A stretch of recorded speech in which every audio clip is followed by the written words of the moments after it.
એકવાર રાધા રાણીનો પાલવ પકડીને ગોપીઓ ઉભા રાખ્યા. રાધા રાણી ઉભા રહો, મારા એક પ્રશ્નનો ઉત્તર આપતા જાઓ. કોણ ગોર તે પૂજી રાધે, કોણ ગોર તે પૂજી? તમે કઈ ગોરમાનું પૂજન કર્યું કે પતિ સ્વરૂપે તમને કૃષ્ણ મળ્યા? અમે ઘણી બધી ગોરમાઓ પૂજી, અષાઢમાં પૂજી ને શ્રાવણમાં પૂજી, પણ લૌકિકમાં જોઈતો તો એવો પતિ ના મળ્યો, જોઈતો તો કેસરીઓ ને મળ્યો સામળીઓ. તમે કઈ ગોરમાનું પૂજન કર્યું? યમુના ગોર તે પૂજી, મેને યમુના ગોર તે પૂજી. અને ગોપીજનોએ યમુનાજીની સિકતા જો, વાલુકા એટલે સૂકી રજ અને સિકતા એટલે ભીની રજ, એમાંથી કાત્યાયનીની પ્રતિમા બનાવી અને યમુનાજીનું અર્ચન કર્યું. કાત્યાયની મહાભાગે મહાયોગિન્યધીશ્વરી નંદ ગોપ સુતમ દેવી પતિમ મે કુરુતે નમઃ. ભાગવતજીમાં મહામાએ છે, મહાપ્રભુ સુબોધનીજીમાં કાત્યાયની મહાભાગે એવું કહે છે. પતિના રૂપમાં અમને કૃષ્ણ પ્રાપ્ત થાવ અને યમુનાજીની કૃપાથી આ વ્રજ ભક્તોને પ્રભુ મળ્યા છે. ક્ષીરહરણ લીલાનું વર્ણન કર્યું, વૃક્ષની મહિમા સમજાવી. વૈષ્ણવા વૈ વનસ્પત્ય, આ વૃક્ષ એ પરોપકારી છે. વૈષ્ણવ પણ હંમેશા વૃક્ષની જેવા પરોપકારી હોવા જોઈએ. આપણે ભલે વૃક્ષને જડ માનીએ પણ કેટલો પરોપકાર કરે છે. આજે વૃક્ષારોપણ માટે મોટા મોટા સેમિનારો યોજાય છે. આજે માનવ જાતે વૃક્ષોનું નિકંદન કાઢી નાખ્યું છે પોતાના સ્વાર્થ માટે. ઘણીવાર સાંભળ્યું હોય, એક વૃક્ષની 50 વર્ષની આયુ માનીએ, 50 વર્ષમાં 1 ટન ઓક્સિજન આપે છે, વાતાવરણમાંથી કાર્બન ડાયોક્સાઇડ શોષી લે છે, પર્યાવરણના સંતુલનને જાળવે છે. એક વૃક્ષ 10 સંતાનની ગરજ સારે છે. પણ પ્રભુએ કેટલું સુંદર વૈષ્ણવનું સ્વરૂપ બતાવ્યું. 12 અવસ્થામાં વૃક્ષ તમારા પર કેટલો ઉપકાર કરે છે. વૃક્ષના મૂળને આપણે જડ કહીએ, એમાંથી જડીબુટી બને. માણસના મૂળ એના પ્રાણ છે. આપણે માંદા પડીએ ત્યારે પ્રાણની રક્ષા માટે ઔષધિ તરીકે જડીબુટીનો ઉપયોગ કરીએ. પોતાનું મૂળ આપી આપણા મૂળને બચાવે છે. બીજ, એમાંથી નવા વૃક્ષનું સર્જન થાય. તેલ મળે, ઔષધિ મળે. થડ એટલે વૃક્ષનો આધાર. ગામડામાં મકાન માટે જે ઘરનો થંભ બનાવીએ, વૃક્ષના મૂળમાંથી બને. પોતાનો આધાર આપી આપણા ઘરનો આધાર બને છે.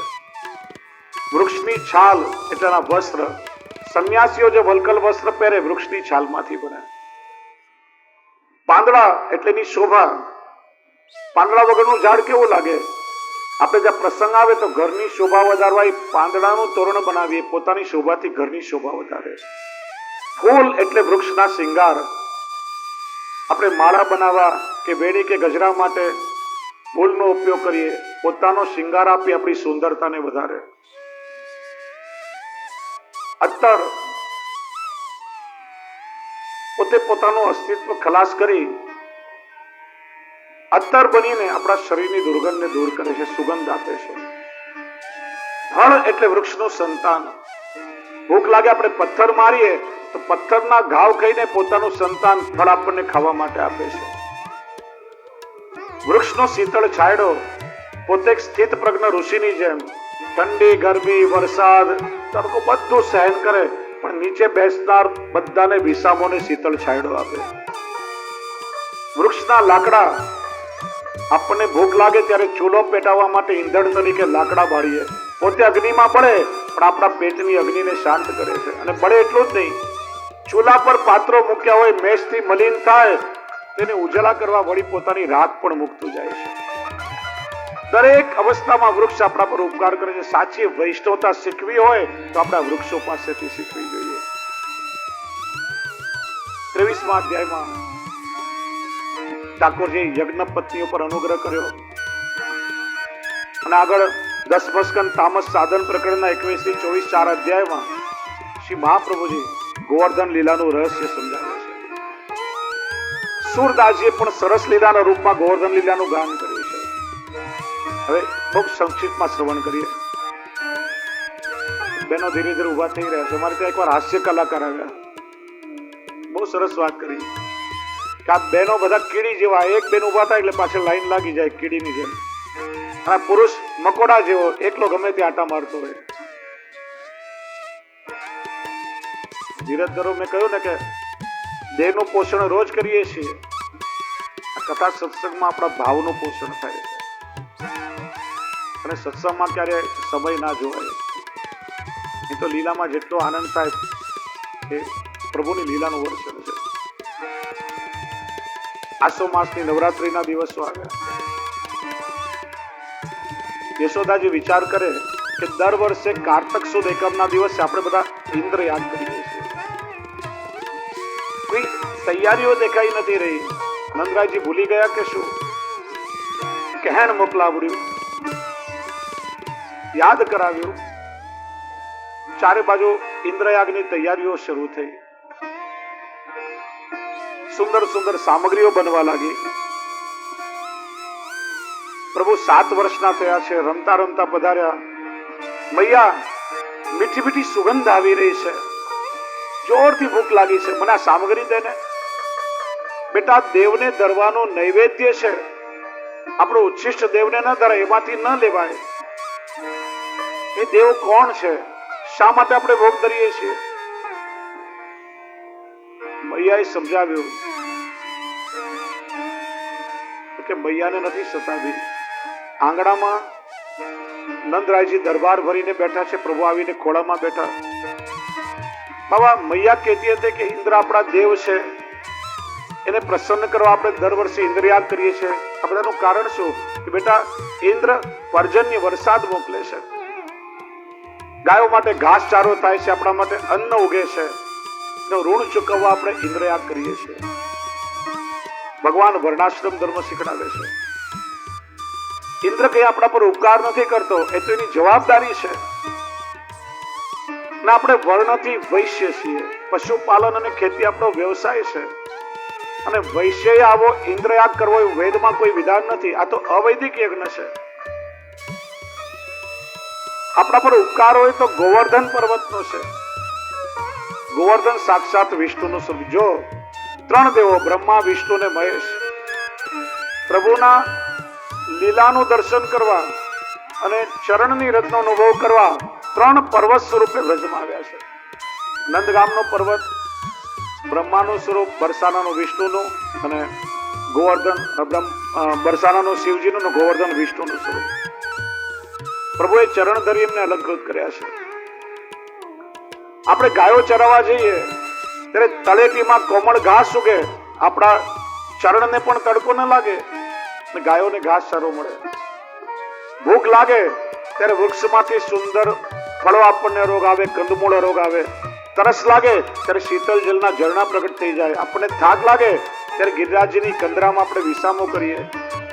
આપણા પર એમનો ઉપકાર છે. યજ્ઞ કરવો હોય તો ગોવર્ધન યાગ કરો. પોતાના વાક ચાતુર્યથી પ્રભુ ગોવર્ધન યાગ કરવા સમજાવે છે. પ્રશ્ન થાય કે 7 વર્ષ સુધી ન રોક્યા, હવે કેમ રોકે છે? કે નાનપણમાં પ્રભુ આજ્ઞા કરે અને બાળકની આજ્ઞા સમજીને અવજ્ઞા કરે તો ભગવત નામની ઉલ્લંઘન કરવાનો અપરાધ વ્રજવાસીઓને લાગે. જ્યાં સુધી મહાત્મ જ્ઞાન ન થાય ત્યાં સુધી વાત સમજમાં ના આવે. એક એક લીલાઓ કરી પોતાનું મહાત્મ્ય જ્ઞાન પ્રગટ કર્યું. હવે એમની વાત વ્રજવાસીઓની સમજમાં આવી. આસોવદ 13નો દિવસ આવ્યો. ધન ધોવત નંદ કી રાની. ગોવાળિયાઓનું ધન, એમની ગાયોને તેલની માલિશ કરી, સજાવી ધજાવી તૈયાર કરી. બળદગાડામાં બધી સામગ્રીઓ ભરી, હજારોની સંખ્યામાં બળદગાડા જોડાયા. બધાએ ગોવર્ધન તરફ પ્રસ્થાન કર્યું. સુરભીકુંડ પાસે બધાના ડેરા, તંબુઓ પડાવો હતો, ત્યાં બધાએ નિવાસ કર્યો. 14ના દિવસે પ્રભુ એક લીલા કરી કે આજે મારે દુકાનદાર બનવું છે. મારે એક નાનકડી હટડી માંડવી છે. વ્રજમાં હાટ એટલે દુકાન, હટડી એટલે નાનકડી દુકાન. સુંદર સુંદર સામગ્રીઓ પ્રભુ પાસેથી ખરીદી ધન્યતાનો બધા અનુભવ કરે છે. દિવાળીનો દિવસ આવ્યો. માનસી ગંગાની ચારે તરફ તળેટીમાં લાખોની સંખ્યામાં દીપકો પ્રજ્વલિત થયા. દીપદાન થયું. ગિરિરાજજી સોનેરી રંગથી ચમકવા લાગ્યા. બધા જ ગિરિરાજજીની પરિક્રમા કરવા ઉપડ્યા. ઠાકોરજી સ્વામીજી સાથે આખી રાત ચોપાટ રમ્યા. આ બધી સજાવટ ઠાકોરજીની સામે થાય દિવાળીમાં. શૈયા મંદિરમાં કારતક સુદ એકમના દિવસે સૌથી પહેલા ગાય પૂજન કર્યું, બ્રાહ્મણોનું પૂજન કર્યું. કારણ કે ભગવાન વિષ્ણુના અંગભૂત બે સૃષ્ટિ ભૂતલ પર છે, ગાય અને બ્રાહ્મણ. બ્રાહ્મણમાં ભગવાન મંત્ર સ્વરૂપે બિરાજે અને ગાયોમાં હવિષ્યાન્ન સ્વરૂપે બિરાજે છે. નાના બાળકો આગળ દોડાદોડી કરવા લાગ્યા. ભગવાન કે બાળકો બધા પાછળ ચાલો, બડેન કો આગે લે ગિરધર, શ્રી ગોવર્ધન પૂજન કરે. મોટાઓ પાસે અનુભવ હોય અને બાળકો પાસે ઉત્સાહ. અનુભવ આગળ ચાલવો જોઈએ, ઉત્સાહ પાછળ રહેવો જોઈએ. બ્રાહ્મણો વેદનો મંત્રોચ્ચાર કરવા લાગ્યા, દેવો પુષ્પવૃષ્ટિ કરવા લાગ્યા. કે સૌથી પહેલા ગંગાજલથી અભિષેક કરાવો. ભગવાન કે ગિરિરાજ તો મારું સ્વરૂપ છે અને ગંગા મારા ચરણમાંથી પ્રગટ થઈ છે. મારા ચરણના જલથી મારા સ્વરૂપને કેવી રીતે સ્નાન કરાવવું? ઠાકોરજી પોતાના મનમાંથી અલૌકિક ગંગા પ્રગટ કરી, એ માનસી ગંગા કહેવાય. એનાથી અભિષેક થયો. હજારો ગાયોના સેંકડો મણ દૂધથી ગિરિરાજજીને અભિષેક થયો. પંચામૃત કરાવ્યું, આમળા ચંદનથી અભ્યંગ થયું, શુદ્ધ જલથી સ્નાન કરાવ્યું, યમુના જલથી સ્નાન કરાવ્યું.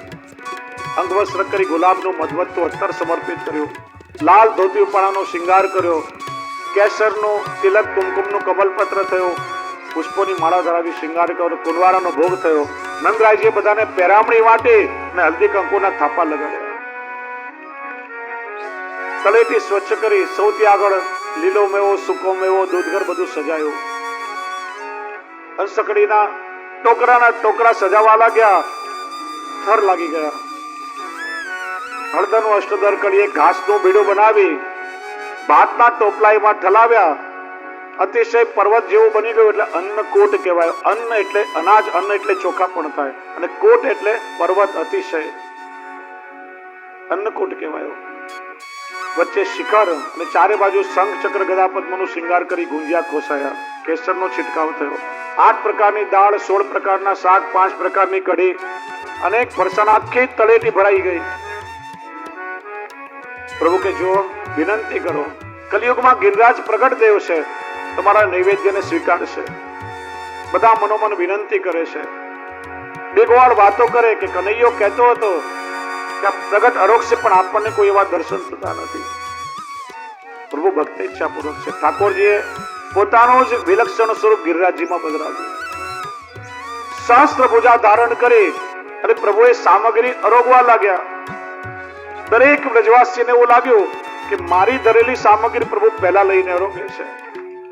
ઠાકોરજી કહેવા લાગ્યા, આન ઓર, હજી લાવો. ગામનું નામ થયું આન્યોર. યજ્ઞ કરતા પણ કૃષ્ણ છે અને યજ્ઞ ભોગતા પણ કૃષ્ણ છે. પોતે જ અરોગાવી રહ્યા છે અને પોતે જ ગિરિરાજ સ્વરૂપે અરોગી રહ્યા છે. યજ્ઞ સંપન્ન થયો. પ્રભુએ કહ્યું, જુઓ, તમારા બધાના દેખતા ગિરિરાજ ગોવર્ધને તમારી સામગ્રી સ્વીકારી, અરોગ્યા.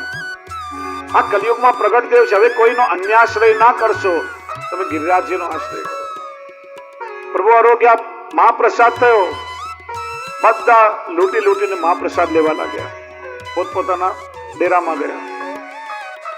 નારદજી આવ્યા. કણકા મહાપ્રસાદ લીધો અને એક પેંડો લઈ સીધા સ્વર્ગમાં ઇન્દ્ર પાસે આવ્યા. લે ઇન્દ્ર, પેંડો ખા. કે શેનો? અરે ખાતો ખરા, પછી કહું. પેંડો ખવડાવ્યો. કેવો લાગ્યો? અરે બહુ મીઠો લાગ્યો, પણ છે શેનો? કે તારી બે ઇજ્જતીનો. કૃષ્ણ નામના ગોવાળના કહેવાથી પેલા વ્રજવાસીઓએ તારો યજ્ઞ બંધ કરાવ્યો અને પેલા ગોવર્ધનનો યજ્ઞ કર્યો. તારું કેવું અપમાન કહેવાય. ઇન્દ્રને ક્રોધ આવ્યો. 12 મેઘમાંથી પ્રલય કાળે વરસતા સામર્થક મેઘને આજ્ઞા કરી મુશળધાર વ્રજમાં વરસો. સાંબેલા જેવી ધારો વરસવા લાગી. હમણાં ટીવીમાં જોતા છો ને રોજ, ક્યાંય ને ક્યાંય વાદળ ફાટી રહ્યા છે. એવી દશા થઈ. વ્રજવાસીઓ ગભરાયા, પણ અન્યાશ્રય કર્યો નથી. પ્રભુને યાદ કર્યા.